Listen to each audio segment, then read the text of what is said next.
leaked video from both sides of this conflict have troops begging for more equipment. We are going to be breaking down just what it means that both Ukraine and Russian troops are asking for more. I'm Paul, U.S. Army combat veteran. Let's get into it. First up, we have Wagner troops asking for more weapons and ammunition. So they're from the artillery unit. This is actually going to be significant. I also want to do a little bit of a gear breakdown. Let's see if we can get the most fidelity out of this footage. It's just not good at baseline, but let's keep going. Вас приветствует артиллерийское подразделение ЧВК «Вагнер». Каждый день мы выполняем сложные боевые задачи и прикрываем наши штурмовые группы. На данный момент мы полностью отрезаны от поставок боеприпасов. Okay, this is exactly what we're talking about. They say they claim to be an artillery unit completely cut off from the supply. What they're referring to is the fact that they are cut off from their supply of artillery shells from the Russian Ministry of Defense. Now you can see what these guys are rocking gear-wise. They actually look fairly properly equipped. You can see they all have helmets with night vision mounts. This guy actually has a bracket as well. You can see, of course, they all have looks like AK-74 or maybe even AK-101s, but just the base model, no optics. But this makes sense for an artillery unit. You can also see they at least appear to all have plate carriers in some form or fashion. Again, we've seen some footage that indicates that these plate carriers may not be proper level for plates that can stop actual rifle rounds. What's worth noting is that the Wagner assault groups is a reference generally to the lower tier of soldier. This is the when we think of the Wagner prison recruits, that's who we're talking about. Okay, artillery specialists, artillery groups. These guys are generally going to be a bit more trained. They're going to have a bit more abilities. He's not kidding when he says his missions are complex, especially relative to Wagner assault groups, who generally their missions are much simpler. Their tactics are much simpler. But as we've seen, Russian counter battery fire is accurate. It's decent. And you don't have counter battery fire by accident. You need to have good troops able to get those coordinates, position the artillery, run the fire missions. And so this is not your typical fresh out of the gulag prisoner. And that's significant, and I think that's indicative of why they seem to have the better gear. Some intel has indicated that we've seen that Wagner is a little bit of a two-tiered system, where on the upper tier you have the more combat experienced troops, individuals with robust combat training. They generally have proper equipment, and they are exploitation troops. On the bottom tier, you have the conscripts. These are poorly trained, poorly equipped troops who generally are thrown at Ukrainian lines in an effort to my theory is conduct probing attacks to find and identify weaknesses in the lines that then more professional troops like these guys will exploit. Not these guys, they're artillery, but their infantry equivalent. На данный момент острая нехватка боеприпасов для гаубиц, соответственно, 152 мм Д1. Также для противотанковой пушки МТ-12 100 мм осколочно-фугасная. Для танка Т-72 125 мм осколочно-фугасная. Yep, you can see this is actually a pretty robust set. This is almost everything from their artillery units, their anti-tank weapons, even just rounds for their T-72s, and even 120 millimeter mortars. These are bigger mortars, but basically everything beyond what you would consider a small arm, these guys have been cut off from. And this is part of the Russian Ministry of Defense efforts to professionalize all of their forces. But also, it may be a sort of politicking. Wagner has been very public in their criticisms of the Russian Ministry of Defense, describing their bureaucracy as being a massive interference in the war. So, when their leader talks that much smack on the Russian MOD, it makes sense that the Russian MOD is going to let them, leave them to fight the war on their own. Также для 120-го миномета 2Б11. Мы обращаемся к нашим коллегам и друзьям из Министерства обороны. Мы уверены, что где-то на складах эти боеприпасы есть, и мы в них остро нуждаемся. Мы будем крайне признательны, если вы окажете нам содействие, поможете нам и поставите эти боеприпасы. What's funny is that this is the polite version. Oftentimes, Prigozhin, the head of the Wagner group, he is on Telegram giving the sarcastic, bitter, angry, and outraged version. And it's just fascinating that he's really going for this image that his soldiers are polite and disciplined, whereas he is outraged, outspoken, and oftentimes pretty acerbic. Огромное количество людей выживет и сможет продолжить успешно участвовать в боевых действиях. И это отразится на всем ходе войны. Мы отбатрачим за вас, сделаем эту работу. Помогите нам с боеприпасами. Okay, this is supposedly either a Wagner graveyard, but actually because of the number of Russian flags, I think this is actually a depiction of the naval brigade that was eliminated almost to a man at Volodar. This video has been going viral on social media, and it depicts a graveyard outside of that unit, and is a really stark reminder, I think, and an appropriate one, that, you know, we look at these images on a battlefield, and sometimes from videos, and we forget each one of them is someone's family member, someone who they considered a really, you know, a beloved person, right? A son, a father. And, you know, in politics, this is true in war and peace, that the consequences of these big decisions, they affect people. And to us, we see them as images on a screen, but to one family, it represents a giant gaping hole in their lives. And you, as a commander, and certainly as a national leader, you have to forget these. You have to forget this fact. It sounds counterintuitive, but if you felt the pain of every loss the way the families do, the ability to function, you would lose the ability to function. And you look at, there's actually a U.S. general who became the Secretary of Homeland Security named John Kelly. And John Kelly was a high-ranking Marine general who, let's see, U.S. Southern Command, and served basically from it looks like he served in Vietnam. Years served in, interesting, USMS, I don't know what that is. Served 1970 to 72, took a 3-year break, came back and served from 1975 till 2016 in the Gulf War, Desert Storm, and the Iraq War. Tragically, his son, I believe, was killed in I believe Iraq. Let's see if I could find this. He was also White House Chief of Staff briefly, but personal life. Yeah, in November 2010, actually shortly after, so at the same time I was deployed, his 29-year-old son, First Lieutenant Robert Michael Kelly, was KIA by an IED when leading Marines as a platoon leader in Sangin.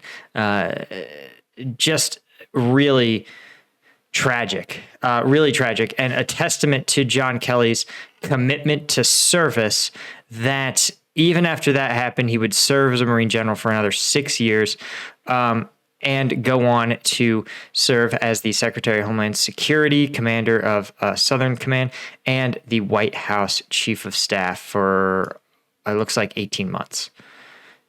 So stuff to just something to put in perspective of what it means to be a commander, the sacrifices inherent to that, and the reality that you have to look at the big picture, and you can't let these sort of images, you should not get them out of your mind entirely.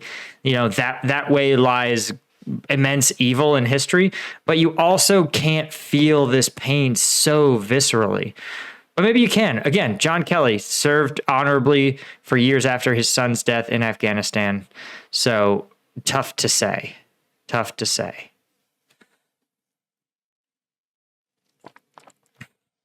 Yeah, you can see it looked like a naval infantry flag. You can see it right there.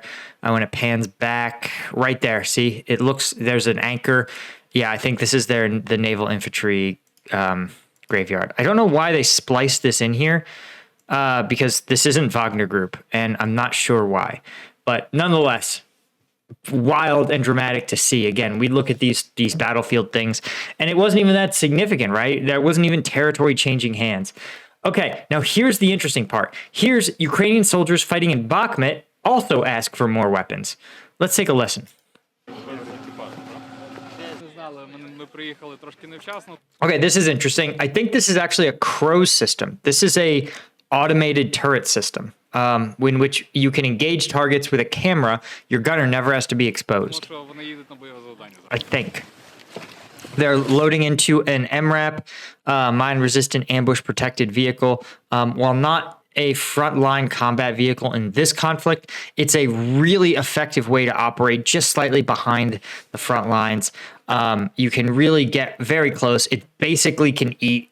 It's designed to eat a 155 shell. It's designed to actually survive the rolling over 155 shells. In Iraq and Afghanistan, old Soviet artillery shells were a very common component of IEDs. And so the MRAP was designed with a V-shaped hull so that as these vehicles rolled over these 155 cells, or sometimes 2 or 3 of them, the 155s would go off, but because the hull was angled, it would deflect the blast out to the sides of the vehicle instead of shooting into the hull and penetrating it. They're very, very effective combat vehicles. And it's a tragedy we left so many behind in Afghanistan. You can see their ability to safely get troops to the front is hugely important. Yeah, this looks like maybe a Max Pro or something. It's pretty spacious.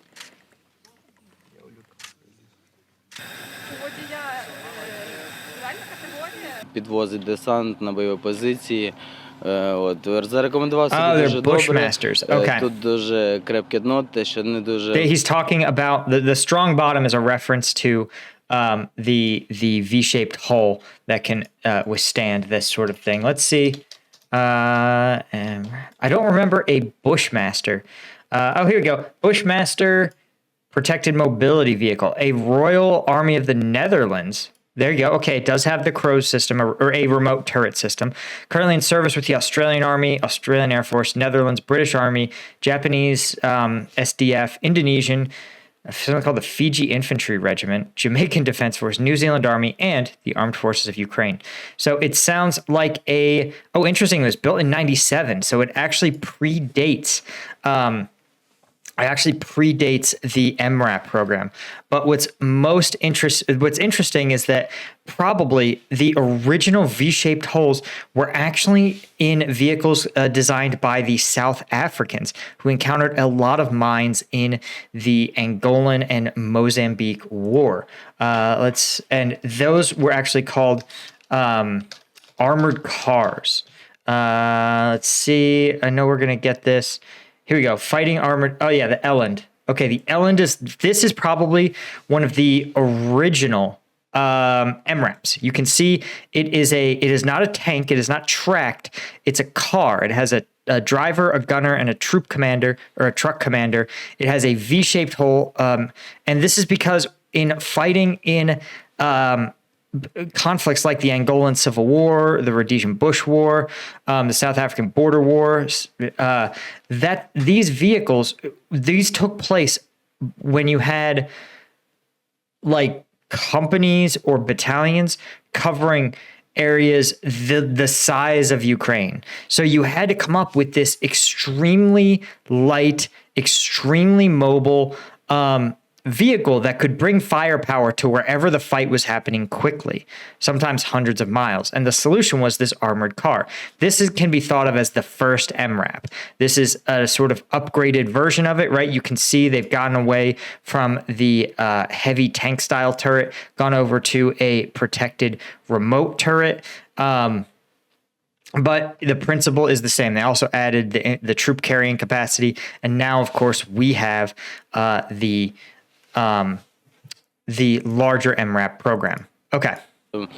Sorry, there's your primer on the MRAP. Ну, те, що важливо так сказати, він витримує протитанкові міни. Вже були такі випадки, що підривалися вже на протитанкових мінах. Yes, I can tell you. I have my platoon has personally hit Soviet-era anti-tank mines in MRAPs and had everyone inside survive. І люди просто отримали контузії, там нічого таких складних поранень не було. Тобто, зарекомендувався дуже гарно. Yeah, that's how those doors generally open. It's tough. Because those doors are armored, they are hundreds of pounds, actually. Go in? And you can see it's got enough room to carry it looks like half a squad, maybe 6, 8 personnel. But the key is, look at how they're like racing bucket seats. That's not an accident. Because remember, when you are in one of these vehicles, and they hit an anti-tank mine, or a 155 shell comes dangerously close. The troops and all the equipment in the vehicle, think of them like a butterfly in a jar, and you give that jar a really good shake in order to not let the jar itself become the weapon that you batter your troops against. They have to be protected. So it has usually a 3 or 4 point harness, and you can see that even if the vehicle was to get shocked left, right, up, down, bottom, they are protected inside that racing seat. You may also notice that there's not much equipment anywhere on the ground here. That's not an accident, because again, when you get hit with that IED, every piece of equipment is going to go flying into you. Right? And in the case of a coaster from Philly's finest cheesesteak restaurant, not a big deal, mildly annoying. Now imagine if this, though, was an ammo can full of 50 cal, a radio battery, the Pindle to a 50 cal. That thing would be literally lethal. So that's why all of this gear is tucked neatly into these cabinets in the back. This is a good unit. I think they're paratroopers.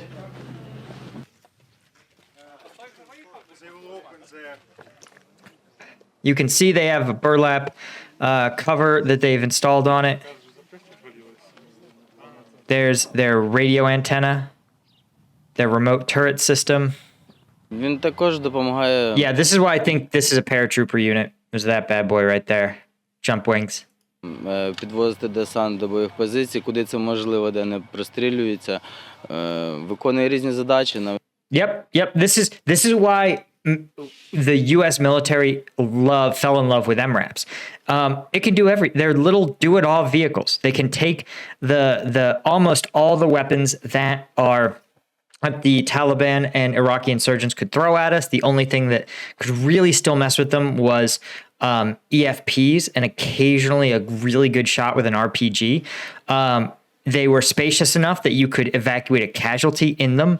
You could actually bring a casualty in them and treat the casualty in some of the larger ones. Навіть коли поранені є, так само він під'їжджає, евакуйовує поранених, і є якісь продвиження ДРГ-груп, він також... Exactly. They're great against irregular forces, so small teams of scouts, saboteurs, recon or diversion teams, right? They're not necessarily big firepower, but in terms of being able to protect, say, a logistics convoy that's being targeted by... again, recon or Spetsnaz type teams, it's great. It's great firepower support for the infantry. Наводчик з МК насипає їм туди, наводить вогневе ураження.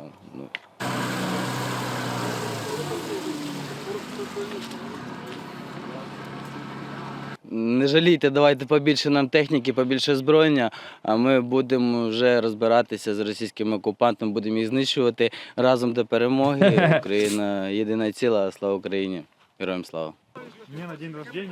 This guy knows how to talk. First off, I want to check out this absolute Chad. An Adidas patch. Sick. I love it. All right, guys. Hopefully you learned something. Man, wow, we talked about a lot.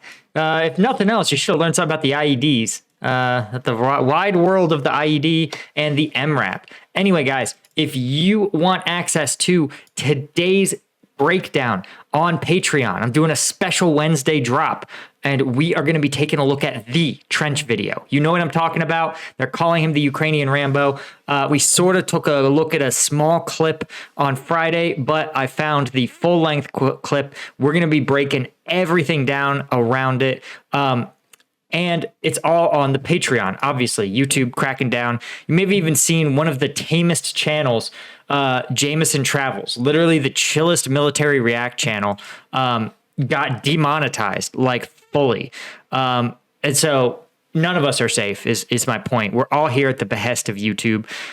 So the patrons of Patreon, you guys showing up, supporting me, mean the world to me. And of course, we all get to watch the sickest videos together.